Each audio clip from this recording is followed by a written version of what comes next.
கிறிஸ்துக்குள் பிரியமான தேவனுடைய பிள்ளைகளே, ஆண்டவருடைய நாமத்தினாலே இருதயத்தின் ஆழத்தில் இருந்த உங்களுக்கு நல்வாழ்த்துக்கள். யோவான் எழுதின சுவிசேஷம் 5ஆம் அதிகாரம் 8வது வசனத்தை வாசித்து இந்த நாளுக்காக நாம் ஜெபிப்போம். இயேசு அவனை நோக்கி, எழுந்திரு, உன் படுக்கையை எடுத்துக்கொண்டு நட என்றார். உடனே அந்த மனுஷன் சொஸ்தமாகி தன் படுக்கையை எடுத்துக்கொண்டு நடந்து போனான். அந்த நாள் ஓய்வு நாளாய் இருந்தது. தேவனுடைய பிள்ளைகளை, எருசலேமிலே பெத்தெஸ்தா என்னப்படுகிற ஒரு குளம் இருக்கிறது.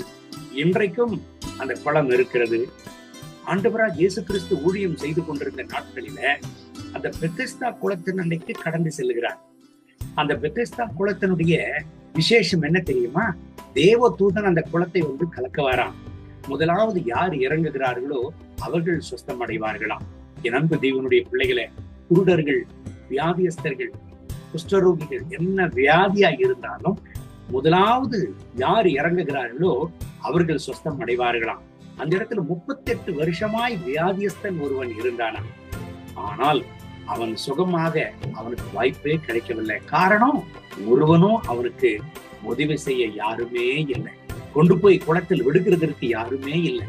ஆண்டவராய் இயேசு கிறிஸ்து அந்த இடத்திற்கு கடந்து செல்கிறார். இந்த 38 வருஷமாய் வியாதியாய் கிடக்கிற மனுஷனை பார்த்து ஆண்டவர் கேட்கிறார், நீ சுகமாக விரும்புகிறாயா என்று ஆண்டவர் கேட்கிறார். அந்த 38 வருஷமா வியாதியா இருந்த மனுஷன் சொல்லுகிறான், ஆண்டவரே, என்னை கொண்டு போய் விடுகிறதற்கு யாருமே இல்லை. என் அன்பு தேவனுடைய பிள்ளைகளை, அவனுடைய வேதனையை, அவனுடைய வியாகுலத்தை வெளிப்படுத்துகிறான். பாருங்க, எனக்கு உதவி செய்ய யாருமே இல்லை ஆண்டவரே, எனக்கு உதவி செய்ய யாருமே இல்லை. ஆகவே தான் 38 வருஷ காலமாய் இந்த இடத்திலேயே என்னுடைய வாழ்க்கையை நான் கழித்து விட்டேன் என்று அவனுடைய வேதனையை வெளிப்படுத்துகிறான். இந்த கால வேளையில என் அன்பு தேவனுடைய பிள்ளைகளை, இந்த கர்த்தருடைய வார்த்தைகளை நீங்கள் கேட்டுக்கொண்டிருக்கிறீங்க. ஒருவேளை நீங்கள் சொல்லலாம், எனக்கு உதவி செய்ய யாருமே இல்லை, என் வாழ்க்கையை இப்படியே கடந்து போய் விட்டது, என்னை விசாரிக்க யாரும் இல்லை, எனக்கு உதவி செய்ய யாரும் இல்லை, எனக்கென்று என்னை தேடி வர யாருமே இல்லை. கலங்கி கொண்டிருக்கிறீங்களா? இங்க நடந்தது என்ன?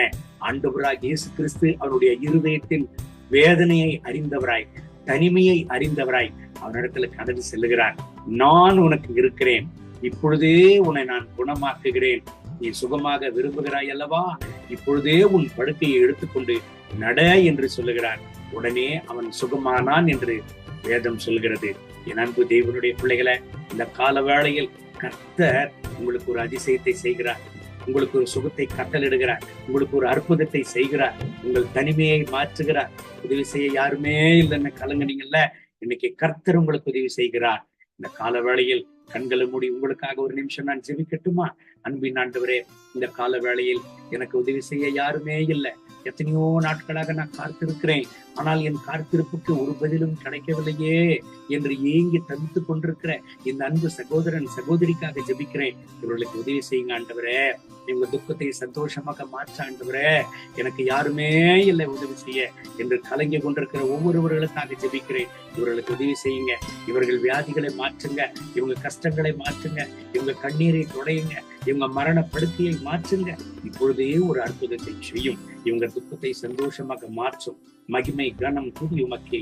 இயேசுவின் நாமத்தில் கேட்கிறோம் நல்ல பிதாவே. ஆமென், ஆமென். God bless you.